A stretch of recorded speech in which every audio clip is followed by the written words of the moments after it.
எல்லாரையும் முட்டாளாக்குற மாதிரி public opinion கேட்டார். நான் அரசியலில் சேரலாமா வேணாமா நீங்கள் சொல்லுங்க. எவ்வளோ கேடு கட்டவன் இந்த ராகவா லாரன்ஸ் அப்படின்றத சொல்லியிருக்கீங்க. அதாவது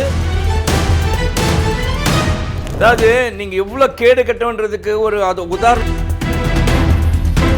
ஒரு 7 வருஷத்துக்கு முன்னால் பார்த்தீங்கன்னா உங்கள் மேலே ஒரு செக்ஷுவல் அலிகேஷன் ஆந்திராவில் இருக்கக்கூடிய ஒரு நடிகை காலில் விழுந்து மன்னிப்பு கேட்டீங்க, அவ்வளோதான்.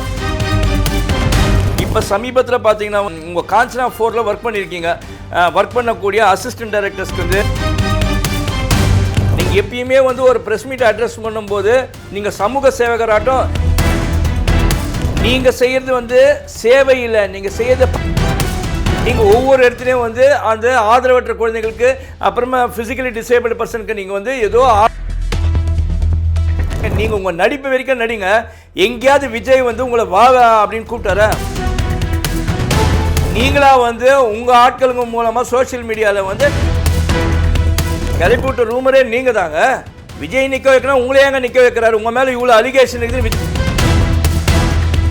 விஜய்க்கு கிளியராக தெரியும் உங்களோட வண்டவாளம் தண்டவாளம்லாம் என்ன இருக்குன்னு. இத்தனால பிஃபோர் எலெக்ஷனாக இருந்தால் கூட ரைட்டு, இங்கே உங்களை பற்றி தெரியாதுன்னு சொல்லலாம். எலெக்ஷனுக்கு இன்டெரக்டாக விஜயை தூக்கி வச்சு இப்போ பேசுகிறீங்க.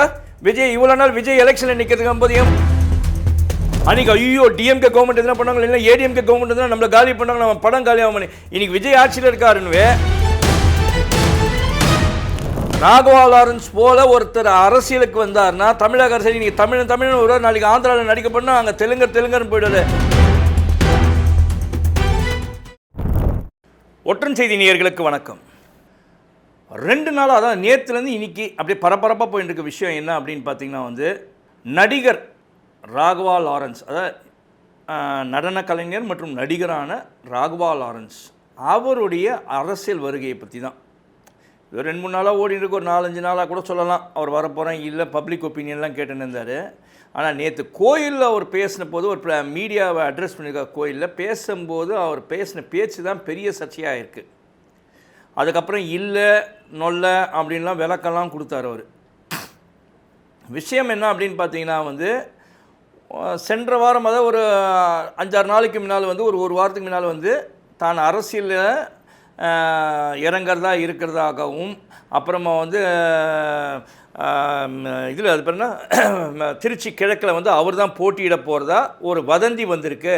இந்த வதந்திக்கெலாம் முற்றுப்புள்ளி வைக்கிற மாதிரி நான் ஒரு பதிலை நான் 11ஆம் தேதி சொல்கிறேன் அப்படின்னு சொன்னார். அப்புறமா இயக்குனர் ரம்யம் பாரதிராஜா மறைவை ஒட்டி இன்றைக்கி என்னால் சொல்ல முடியல, மறுநாள் நான் சொல்கிறேன்னு சொல்லிட்டு அதுக்கப்புறமா என்னடா சொல்ல போகிறேன், எந்த கட்சியில் சேர போகிறாரா என்ன அப்படின்னும் போது எல்லாரையும் முட்டாளாக்குற மாதிரி பப்ளிக் ஒப்பீனியன் கேட்டார். நான் அரசியலில் சேரலாமா வேணாமா நீங்கள் சொல்லுங்கள், போட்டிடலாமா கூடாதா அப்படின்னாரு. ஏங்க நான் தான் அன்றைக்கே சொல்கிறேனே இன்றைக்கும் சொல்கிறேன், ஒருத்தர் அரசியலில் வருமா வரலையான்றது நீ பப்ளிக் கிட்ட போய் கேட்கக்கூடாது. நீ ஊருக்குள்ளே சேவை செய்ய வந்ததுக்கப்புறமா நீ சேவையை கேட்கலாம். நீ பப்ளிக்கிட்ட இந்த இடத்துல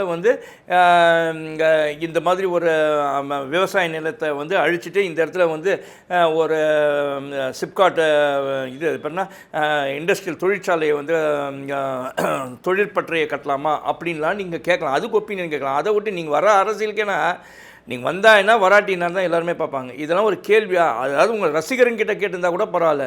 நீங்கள் பப்ளிக் டொமைனில் போட்டு இந்த மாதிரி கேட்குறது அட்டென்ஷன் க்ரியேட் பண்ணுறீங்க. நீங்கள் ரைட் ஓகே சரி அது ஏதோ ஒரு புண்ணாக்கு போச்சு விடுங்க. அதெல்லாம் போனதுக்கப்புறம் நீங்கள் அரசியலில் வரேங்கிறேன் அப்படின்னு ஒப்பீனியனை கேட்டிங்கலாம். நேற்று நீங்கள் மீடியாவை அட்ரஸ் பண்ண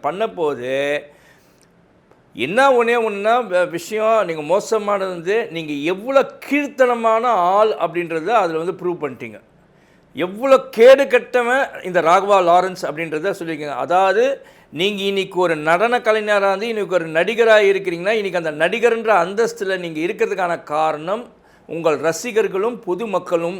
அதில் உங்களை கிரிட்டிக்ஸ் கூட, உங்களை திட்டினவங்க கூட அந்த உங்களை திட்டினார் பாருங்க, அந்த திட்டினவங்கனால கூட உங்களுக்கு ஒரு நெகட்டிவ் பப்ளிசிட்டியில் தான் நீங்கள் இன்றைக்கி ஒரு நடிகராகவே இருந்திருப்பீங்க. அதாவது நேற்று பேசும்போது பொது வெளியில் என்ன பேசணுன்னு இருக்குது, அதை விட்டுட்டு நேற்று சொல்கிறீங்க சில நாய்ங்க எப்படின்னா நம்ம ரோடுக்குள்ளே போனோன்னா புதுசாக போகணுன்னா அந்த சில நாய்ங்க நம்மளை பார்த்து குலைக்கும். அந்த நாய்ங்களுக்கு பிஸ்கட் போட்டால் கம்முன்னு ஆகிடும். சில நாய்ங்க வந்து பிஸ்கெட்டு கூட ஏற்றுக்காது, பிரியாணி தான் வேணும்னா அப்போ அந்த நாய்க்கு நீங்கள் பிரியாணி போட்டால் தான் ஆகும். அந்த மாதிரி தான் இது அப்படின்னு சொல்லிட்டு பொதுவாக பேசுகிற மாதிரி பேசிட்டு போயிட்டு அதுக்கப்புறம் ஒரு விளக்கம் கொடுக்குறீங்க. இல்லை நான் வந்து மக்கள் அந்த மாதிரி சொல்ல எல்லாம் திசை திருப்பினாங்க. அந்த வீடியோவை நீங்களே போட்டு பாருங்கள் லாரன்ஸ், நீங்கள் எவ்வளோ கேடு கட்டவன்ட்டு. நீங்கள் அரசியல் தகுதியே இல்லாத ஒரு ஆள். அதாவது 7 வருஷத்துக்கு முன்னால் ஒரு இஷ்யூ வருது. அதாவது நீங்கள் எவ்வளோ கேடு கட்டவன்றதுக்கு ஒரு அது உதாரணத்தை நான் ஒன்று சொல்கிறேன்.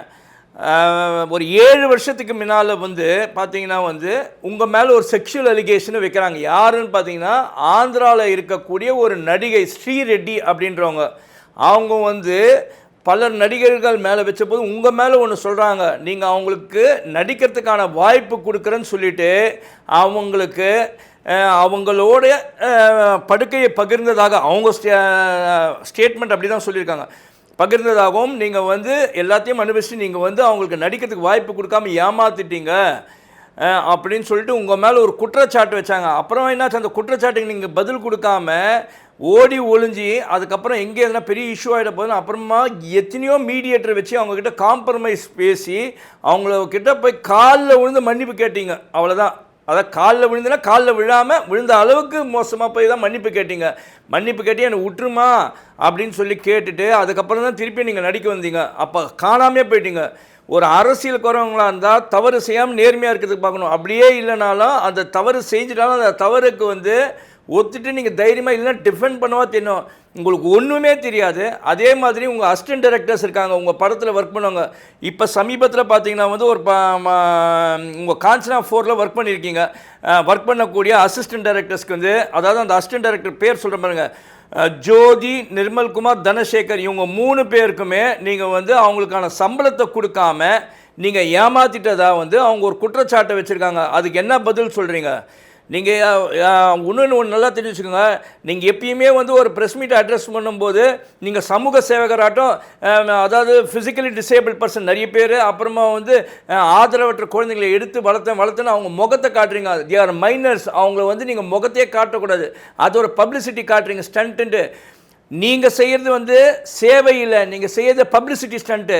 ஆனால் ஒன்று தெரிஞ்சுக்கோங்க, உதவும் கரங்கள் பல வருஷமாக இருக்குது. அந்த உதவும் கரங்களில் வித்யாகர் அவர் வந்து சேவை செஞ்சுருக்காங்க. எங்கேயாவது போய் நான் இவ்வளோ செய்யலை இவ்வளோ சேவை செய்யலைன்னு எங்கேயா சொன்னாரா? கிடையாது. சிவானந்தா குருகுலம் இருக்குது, அங்கே இவ்வளோ ஆதரவற்றவங்களுக்கு செய்கிறாங்க. அவங்க இந்த மாதிரி பப்ளிசிட்டி பண்ணாங்களா? இல்லைன்னா பேனியன்னு இருக்குது முகப்பேர், நாங்கள் வந்தனான்னு ஒருத்தங்க ரன் பண்ணுறாங்க. அவங்க எங்கேயாவது போய் நான் பப்ளிசிட்டி பண்ணாங்களா? நான் இவங்களுக்கு செய்கிறேன், அவங்களுக்கு அவங்க டெஸ்டிடியூட் உமன், அதாவது பாதிக்கப்பட்ட பெண்கள் எவ்வளோ பேருக்கு வந்து அவங்க வந்து அடைக்கலம் கொடுத்து அவங்களுக்கெல்லாம் வந்து மெடிக்கல் ட்ரீட்மெண்ட் தான் கொடுத்து எல்லாமே செய்கிறாங்க. அவங்க எங்கேயாவது சொன்னாங்களே? அவங்க எங்கேயுமே சொல்ல. நடிகை ரேவதி இருக்காங்களே, நடிகை ரேவதி வந்து ஒரு இதே மாதிரி பாதிக்கப்பட்ட பெண்கள் அவங்களும் நலத்துக்கோசம் பாடுபட்டிருக்காங்க. அவங்க எங்கேயா போய் எல்லா இடத்துலையும் சொல்லிக்கிறாங்களா? இல்லை ரோஹிணி நிறைய இடத்துல போய் செய்கிறாங்க சில விஷயங்களில் நடிகை, அவங்க சொன்னாங்களா? இல்லை பல நடிகைகள் வந்து சோஷியல் சர்வீஸ் செய்கிறாங்க, அதாவது படிப்புக்கு செலவு பண்ணாங்க. ஒரு உதாரணத்தை எடுத்துக்கோங்கன்னு வச்சுக்கோங்க, நயன்தாரா எத்தனையோ பேருக்கு செய்கிறாங்க, கமல்ஹாசன் செய்கிறாருங்க,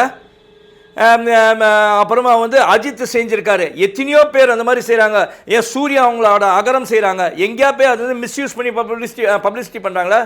நீங்கள் ஒவ்வொரு இடத்துலையும் வந்து அந்த ஆதரவற்ற குழந்தைங்களுக்கு, அப்புறமா ஃபிசிக்கலி டிசேபிள் பர்சனுக்கு நீங்கள் வந்து ஏதோ ஆதரவு கொடுத்த மாதிரி அது ஒரு பப்ளிசிட்டி ஸ்டண்ட்டாக பண்ணினா அதை வச்சு உங்கள் வியாபாரம் பண்ணுறீங்க. சினிமா அரசியல் சினிமா பண்ணியிருந்தீங்க, இன்னைக்கு வந்து அரசியலுக்கு கொண்டாடுறீங்க. ஏங்க இந்த மாதிரி கீழ்த்தனமான வேலை செய்றீங்க? நீங்கள் உங்கள் நடிப்பு வரைக்கும் நடிங்க. எங்கேயாவது விஜய் வந்து உங்களை வா அப்படின்னு கூப்பிட்டார? ஒரு இடத்துலையும் வந்து விஜய் கூப்பிடலைங்க உங்களை அரசியல் வந்து. நீங்களாக வந்து உங்கள் ஆட்களுங்க மூலமாக சோஷியல் மீடியாவில் வந்து நீங்கள் வந்து இன்னும் திருச்சி கிழக்கு நிற்க போகிறதா ஒரு ரூமர் வந்துச்சுன்னு கிளப்பிவிட்ட ரூமரே நீங்கள் தாங்க. விஜய் நிற்க வைக்கணும், உங்களே ஏங்க நிற்க வைக்கிறாரு? உங்கள் மேலே இவ்வளோ அலிகேஷன் இருக்குதுன்னு விஜய்க்கு தெரியாதா? அதுவும் இன்றைக்கி சிஎம்மாக இருக்கிறவர் விஜய்க்கு கிளியராக தெரியும். உங்களோட வண்டவாளம் தண்டவாளம்லாம் என்ன இருக்கணும். இத்தினால பிஃபோர் எலெக்ஷனாக இருந்தால் கூட ரைட்டு, உங்களை பற்றி தெரியாதுன்னு சொல்லலாம். எலெக்ஷனுக்கு அப்புறமா ஐஎஸ் ரிப்போர்ட்டே வந்துடும், உங்களோட பழைய கேஸுங்க என்னென்ன இருக்குது, ஏது மாதிரி ஆள், நீங்கள் ஒழுங்கானவரா இல்லையா அப்படின்ட்டு. நீங்கள் இவ்வளோ மோசமான ஒரு குற்றச்சாட்டுக்கெல்லாம் வச்சுன்னு நீங்கள் வந்து தமிழக அரசியலில் வரணும் அப்படின்ட்டு போட்டு இதில் இன்டெரக்டாக விஜயை தூக்கி வச்சு இப்போ பேசுகிறீங்க. விஜய் இவ்வளோ நாள் விஜய் எலெக்ஷனில் நிற்கிறதுக்கு போது ஏன் வந்து நீங்கள் அப்போ ஆதரவு கொடுக்கல?